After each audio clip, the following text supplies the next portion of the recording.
came down the hallway, the last visual I had on the bad guy that had shot at me was in that room on the right side. So I just made a move for it.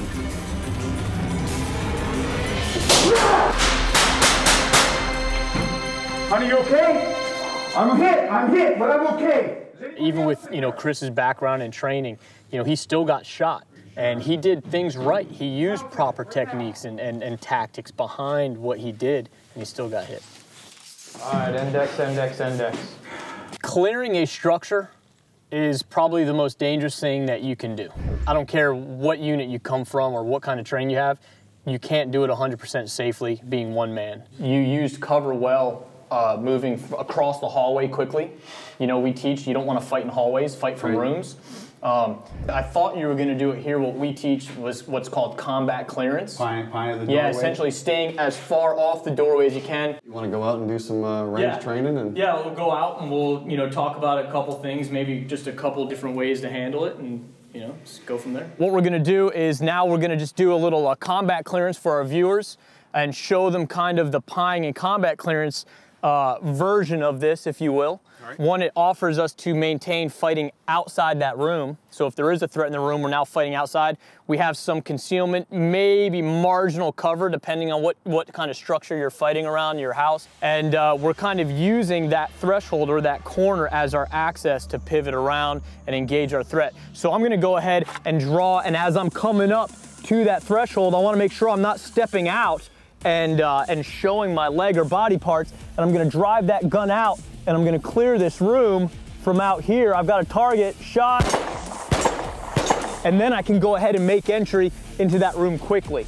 And if I need to engage with more rounds, I can go ahead and do so. Hopefully I've stopped my adversary's aggressive actions from outside the room, and now I'm nice and safe in the room, and I can continue moving. Everybody wants a do-over. So if you give them the same scenario, they're gonna almost mimic the same thing. So we try to mix it up a little bit, force him to work through the angles. Well, we changed the layout of the house just slightly. We changed the entrance from his bedroom, from a corner-fed room into a center-fed room. Now, with the center-fed room, and without having to worry about exposing his back, it's smarter to use that combat clearance, a little bit more slow and deliberate pieing technique. This scenario started out exactly the same. Oh, shoot, my wife's in there. She's saying somebody's inside. All right, I'm coming.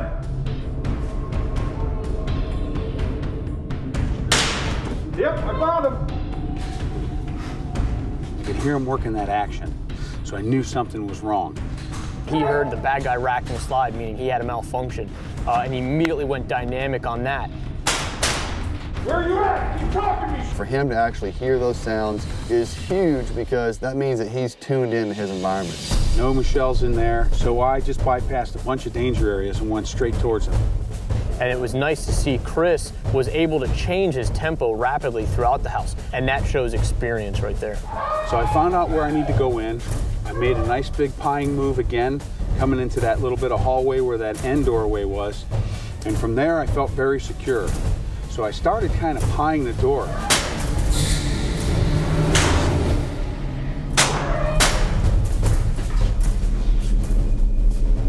Don't move your hands. Who else is in here? Anybody else? Anybody else? Shell, talk to me, Shell. Yeah. All right, index, index, index. Awesome job. It went a lot quicker. Obviously, did you get hit? No, I didn't. Much more successfully. He still, used all his training, all his tactics, did a great job, and was a little slower and deliberate with his clearing and using that cover and concealment of the thresholds. When you first were coming in, awesome job. Me as the bad guy, I didn't see much of anything. I just saw his muzzle, and that's what we want. How the hits? No, hits were awesome. I was, of course, back in that corner. Didn't give you much. So I'm grabbing Michelle, he's shooting me on that right side, and definitely the gun came out of my hand and I went down. I had no idea he was holding Michelle because all I could see was him, and it looked like he was kind of turning towards me, so I couldn't see what was going on behind him. With a pistol in a real-life engagement, which is what essentially this is, that is a very, very difficult shot. Awesome job, man. Today has been an awesome day. To be able to use quality gear, have quality training with quality trainers, and to be able to share it with my wife is fantastic. It's always fun getting to work with other professionals, and hopefully we get to shoot together, get some trigger time in the future. Maybe not at each other this time.